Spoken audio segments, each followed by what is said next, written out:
Dengan segala kepada guru kita Bapak Ustaz kami persilakan. Insyaallah waktunya sampai dengan waktu subuh. A'udzubillahi minasyaitonir rajim. Bismillahirrahmanirrahim.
المسلمين والمسلمات والمؤمنين والمؤمنات من مشارق الأرض ومغاربها وإلى آبائنا وأمهاتنا وأجدادنا وجداتنا ومشايخنا ومشايخ ومشايخنا وأساتذتنا وأساتذتنا ولمن اتبعنا هنا غفر الله لهم ونفعنا بعلومهم ببركة الفاتحة. أعوذ بالله من الشيطان الرجيم. بسم الله الرحمن الرحيم. الحمد لله رب العالمين الرحمن الرحيم مالك يوم الدين. إياك نعبد وإياك نستعين اهدنا الصراط المستقيم صراط الذين أنعمت عليهم غير المغضوب عليهم ولا الضالين. السلام عليك يا رسول الله. السلام عليك يا حبيب الله. السلام عليك أيها النبي ورحمة الله. السلام علينا وعلى عباد الله الصالحين. خير المؤمنون. سلام الله عليكم ورحمة الله وبركاته. Waalaikumsalam warahmatullahi wabarakatuh. Melanjutkan pelajaran dari kisah Nabi Musa alaihissalam dari orangnya dari kecil sampai dewasa. Poin ketiga, kita ulang poin sebelumnya seperti apa kemarin, satu duanya. Pelajaran dari kisah pelajaran dari kisah Nabi Musa alaihissalam dari kecil sampai dewasa. Yang pertama, Musa kecil dikincirkan atau dihanyutkan ke sungai. Di surah 28 Al-Qasas ayat 7 sampai 8, surah Toha 38 ayat 1 sampai 41. Pelajarannya adalah bahwa kecerdasan itu dalam berproses menuju dewasa itu harus mengalir, biar saja mengalir, kalau perlu dicemplungin sekalian. Artinya bahwa manusia dilahirkan tidak tahu apa-apa, dan sebelum tahu apa-apa, untuk menjadi tahu hidup itu adalah harus mengalir. Kalau nggak mau mengalir, ngalirin aja. Belajar tuh ya. Kalau yang mau ngalir, saya dulu sejak SD itu pengennya tinggal di pondok. Waktu turun SD saya bilang sama bapak-bapak ke pesantren ya. Ngapain pesantren? Jadi kiai. Pengen sendiri. Anak sekarang ke pondok kan banyak yang nggak mau cemplung aja sekalian. Kelompok-kelompok. Ya biar tahu. Yang kedua, Musa dibesarkan dan diasuh oleh Fir'aun. Masuk kerajaannya. Di surah 28 Al-Qasas 9 sampai 14, 10 surah Yunus dari 90 sampai 92. Pelajarannya apa? Fir'aun dari kata faro'ah. Faro'ah dalam bahasa agama itu ada usul, ada furu', gitu kan? Ada usul, ada furu'.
yang mereka khawatir terhadap kesejahteraan mereka. Oleh sebab itu hendaklah mereka bertakwa kepada Allah dan hendaklah mereka mengucapkan perkataan sadid yang kuat yang benar.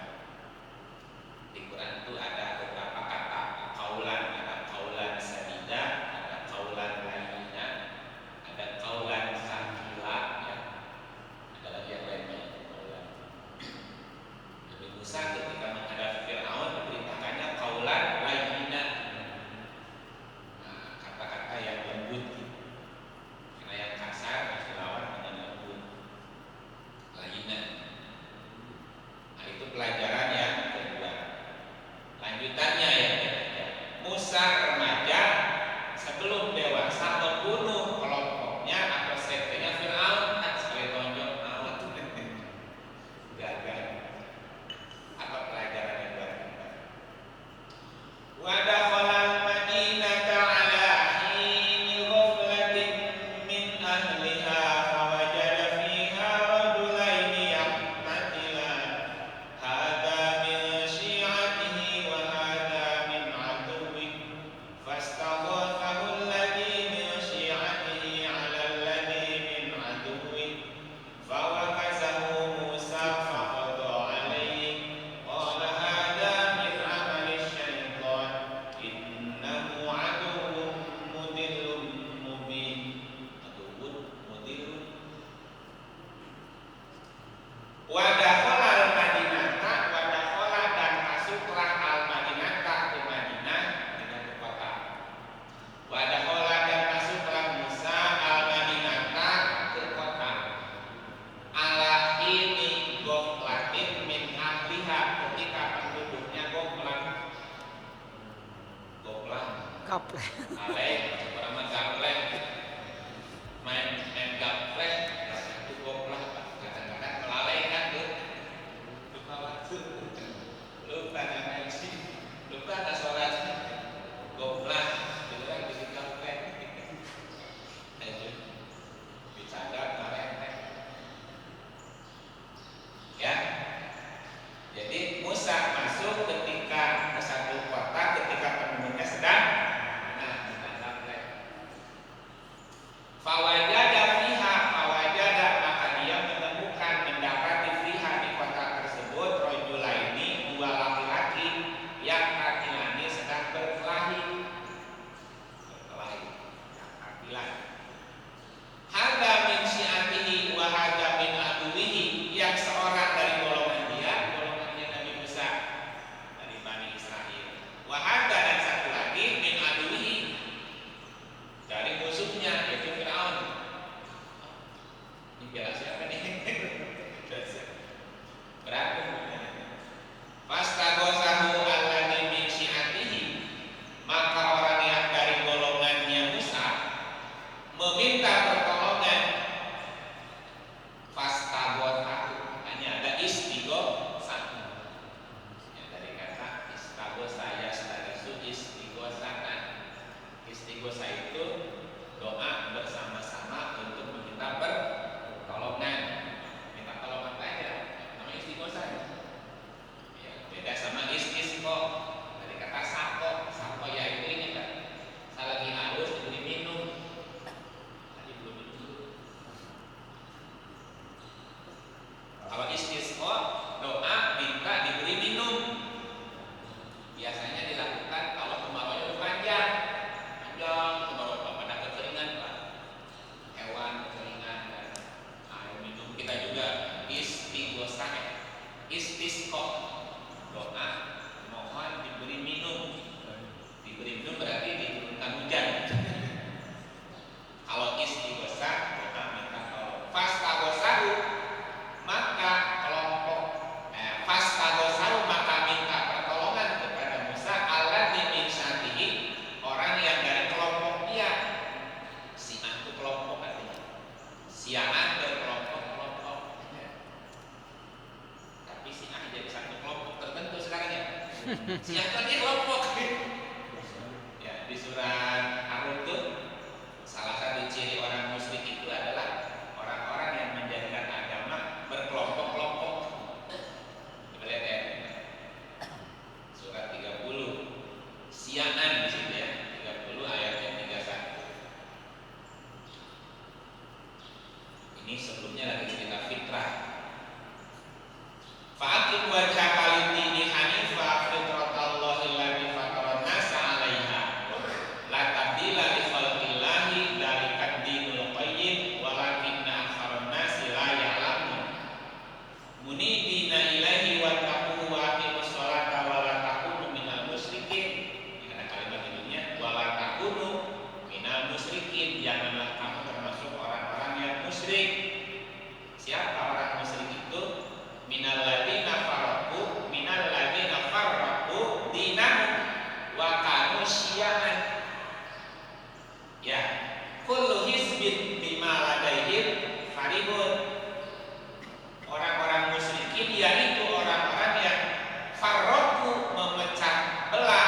Itu satu. 70. Masalahnya 70 plus 1 itu 72.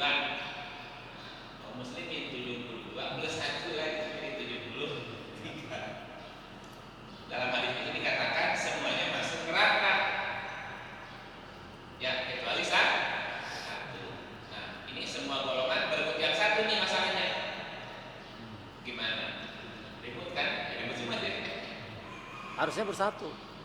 Harusnya kan bersatu. Tapi faktanya kan terpecah. 73 paling banyak. Semuanya masuk neraka. Yang mana masuk neraka? Yang ini yang musyrik. Karena di ayat yang lain kita boleh membuat kelompok. Wa taslimu. Wa takum minkum betul, ummatun lihat. yad'una ila khair. Dan seterusnya. Hendaklah ada. Ngapa bikin partai bikin kelompok? Ya, apa saja wadahnya. Tapi ya dulu yang khair. Tujuannya khair. Adalah khair wa ya. Bil ma'ruf wa ya. Bukan itu yang salah. Tapi jangan memecah belah.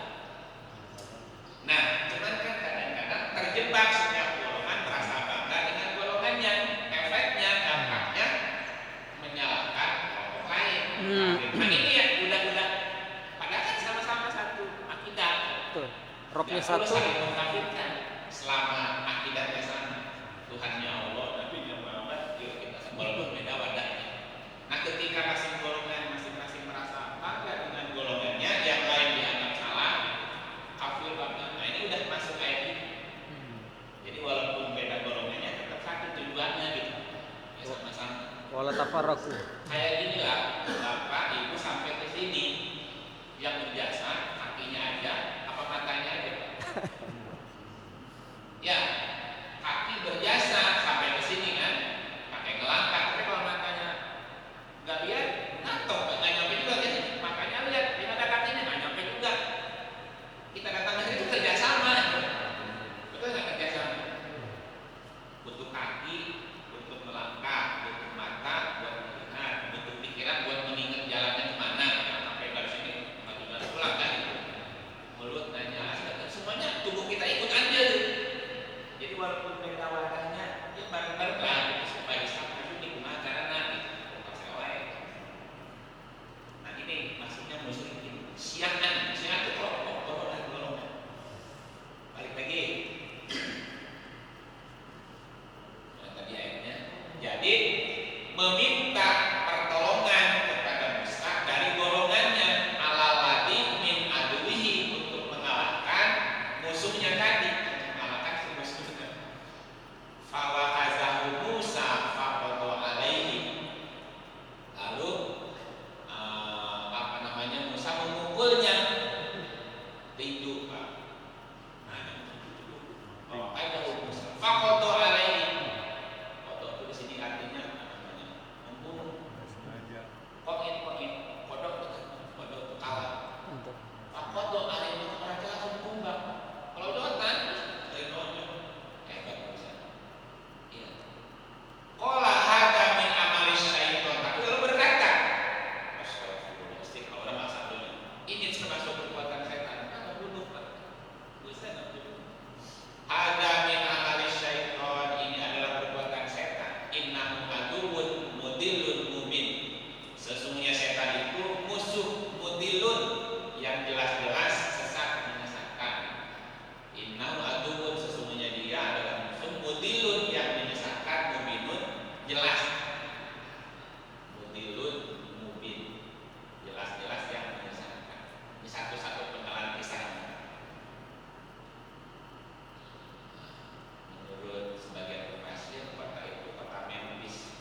Qul ya ibadiyalladzina asrafu ala anfusihim la taqnatu min rahmatillah innallaha yaghfiru dzunuba jami'an innahu huwal ghafurur rahim. Katakanlah, hamba-hambaku yang melampaui batas terhadap diri mereka sendiri, janganlah kamu berputus asa dari rahmat Allah. Yang penting jangan pernah putus asa dari rahmat Allah. Di dalam surat Yusuf, innahu la yai'asu min rawihillah illa qaumul kafirin. Orang yang berputus asa dari rahmatnya Allah kafir. Jadi yang tidak diampuni putus asanya. Tapi kalau dia bertobat menampun, innallaha yaghfiru dzunuba jami'an, sesungguhnya Allah mengampuni dosa-dosa semuanya. Lah, ini bagaimana dosa syirik?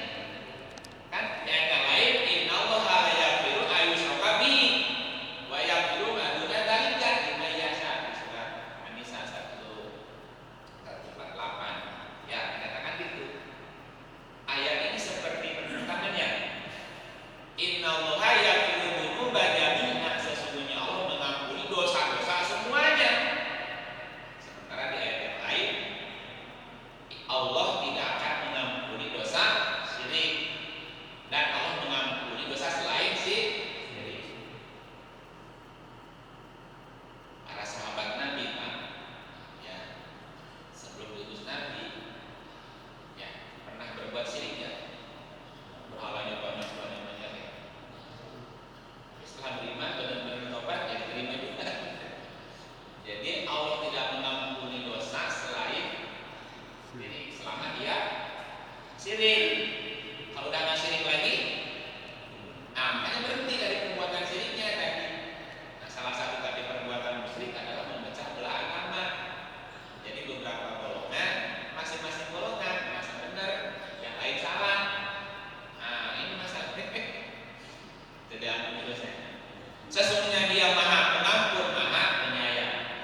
Masuk tadi Nabi Musa, ya, dengan emosi mungkin ya, sampai mati kan pakai emosi ya, nafsu kali ya, udah mau dipendam tuh, ada pemicu ya udah sekali kan. Tapi langsung bertaubat. Sesungguhnya dialah yang maha pengampun, gitu ya. Apa pelajaran buat kita ya, pelajarannya? Artinya ketika kecerdasan mulai tumbuh remaja, mulai terpikir menuju dewasa, maka pelan-pelan ada kecenderungan meninggalkan gravitasi badaniah, bahkan lupa memenuhi kebutuhan lahiriah. Awalnya manusia harus sehat kan, fisiknya, penuhi vitaminnya, nutrisinya, gizinya, proteinnya, belajar tuh. Nah, ketika mulai cerdas itu cenderung meninggalkan hal-hal yang sifatnya duniawi, Pak. Ah, gitu penting, gitu, begitu Pak. Itu memang dorongannya begitu. Ketika orang mulai cerdas itu, mulai mikir, jangan gitu, jangan gitu, jangan. Biasanya melupakan, bahkan cenderung membunuh potensi badaniahnya. Mulai yang penting pakai pikirannya. Ya, itu perjalanannya begitu. Kadang-kadang nggak dengar, kemudian lagi, coba mikirlah. Yang keempat, Musa bisa berbuat keburukan seperti membunuh karakter badannya. Qala rabbi bima an'amta alayya falam akuna zahiran lil mujrimin. Qala berkata Musa, ya Tuhanku, karena nikmat yang telah Kau anugerahkan kepadaku, tuntunlah aku sehingga aku tidak akan menjadi penolong bagi orang-orang yang berbuat durhaka. Karena tadi nafsu kelompoknya kan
Yang berikutnya setelah Sektor Fir'aun dibunuh, maka Sektor Fir'aun tidak terima. Kemudian kelompoknya Fir'aun mengancam juga untuk membunuh Musa. Ya, Musa kabur. Wajah rajulun min aqsal madinati yas'a qala ya Musa innal mala'a ya'tamiruna bika liyaqtuluka fakhruj inni laka minan nasihin. Jadi ketika Fir'aun dan bala tentaranya bermaksud membunuh Musa, nah di kalangan kerajaan itu ada orang yang beriman kan kasih bocoran Musa. Bocoran juga dirahasiakan juga bocor. Seorang laki-laki datang bergegas dari ujung kota seraya berkata, "Hai Musa, sesungguhnya para pembesar negeri ini sedang berunding tentang engkau untuk membunuhmu. Di sana untuk membunuhmu. Maka lekaslah kau keluar dari kota ini. Sesungguhnya aku termasuk orang-orang yang memberi nasihat." Mengasih nasihat. Karena salah satu dari mereka juga beriman. Jadi waktu itu Musa kabur. Nah, pelajarannya apa? Ini adalah pertempuran sepanjang kehidupan manusia yang akan terus terjadi. Artinya sepanjang masa ya ada Fir'aun dan Musanya. Kalau ada Rasulullah Muhammad ada penjahatnya, ada Ibrahim ada Nabinya. Nah, dalam diri kita itu selalu ada dua pertemanan tadi. Selalu terjadi pertempuran antara gravitasi badan dengan kecerdasan. Apakah kecerdasan yang kita ikuti atau hedonisme yang kita ikuti? Ngeceknya gampang. Satu ketika bapak ibu diundangnya pesta pernikahan di gedung, ibunya di hotel, bapaknya bintang 5 gitu, atau bintang 7 kan. Pusing deh. Mewah, pestanya mewah. Wah, karena pestanya mewah, semua makanan hidangan lengkap Pak. Nah di situ kita diuji, menang Musa apa menang Fir'aun. Kalau kita cerdas sebagai Musa, ini makanan kan enak-enak nih, mau makan ini. Kata Musa, ingat kolesterol. Mikir tuh, iya sih enak sekarang pulang kalau jodoh gimana? Gak jadi gitu.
Terus dikit.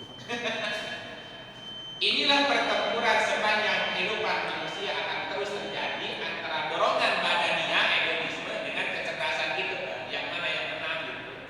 Jika rutin kaya ada gitu. Ada satu lagi ya. Nah, maka berikutnya Musa menghindari pembunuhan dengan jalan pindah ke kota Madian. Madian dengan Madinah itu satu akar kata dari kata Madana. Ada Madian, ada Madinah kan. Yang satu mana satu Muzakkar. Madian sama Madinah. Di surat Al-Qasas 21 22 dan 2 ayat. Fa kharaja minha khaifan yataraqqab qala rabbi najini minal qawmidh dhalimin. Maka keluarlah dia Musa dari kota itu, kota Mesir tadi Memphis, dengan rasa takut dan waspada. Takut ketahuan juga di perjalanan. Dan dia berdoa, Rabbi najini minal qawmidh dhalimin, ya Tuhanku selamatkanlah aku dari kaum yang zalim. Falam walamma tawajjaha tilqa'a Madyana qala asa rabbi ayyahdiyani sawa as-sabil. Ketika menuju ke arah negeri Madian dari Mesir ke arah mana ya? Dia Musa berdoa semoga Tuhanku membimbingku ke jalan yang benar. Penjelasan tentang Madian bisa dilihat di surat Al-A'raf ayat 85 ya. Nah, pelajaran buat kita apa? Agar terhindar dari pembunuhan unsur badania kita kan makan pusat dan panca indera, maka kecerdasan harus pindah atau hijrah ke wilayah yang beradab atau moderat. Jadi hidup itu jangan ekstrim, jangan ditinggalkan semua, nanti mati. Ekstrim apa? Imbang namanya gitu. Ya, makanya kan antara jasmani dan rohani harus seimbang. Badan dan jiwa harus imbang kan. Bangunlah jiwanya, bangunlah badannya imbang. Jasmani, rohani. Nah, ketika yang satu ditekan, ini ngamuk nih nanti ngamuk kan. Ada orang puasa saat semangatnya wisol, nyambung aku kan nggak makan 7 hari 7 malam. Nah, kan membunuh Fir'aun yang dilarang kan ya, puasa wisol. Makan, puasa dan makan, tidur dan sholat, imbang. Jadi mulai Musa mulai belajar, harus belajar hijrah ke Madian. Madian dari kata Madana itu modern beradab. Jadi berpikirnya mulai imbang. Nah, berikutnya nanti ada mengangkat janji agar tidak membunuh lagi di surat 2 ayat 85. Jadi Musa berjanji untuk tidak lagi membunuh. Ya waktunya kalau lapar berarti waktunya makan. Tapi makannya jangan berlebihan ya gitu. Sama kepada musuh itu yang mesti pakai strategi. Kalau enggak dicekek aja kan bagaimana gitu. Jadi mesti pakai strategi. Oke, jadi sampai di poin 6 ya. Nanti Musa berjanji untuk tidak membunuh. Baik, sampai di sini dulu. Dan ada hikmah tabir perang.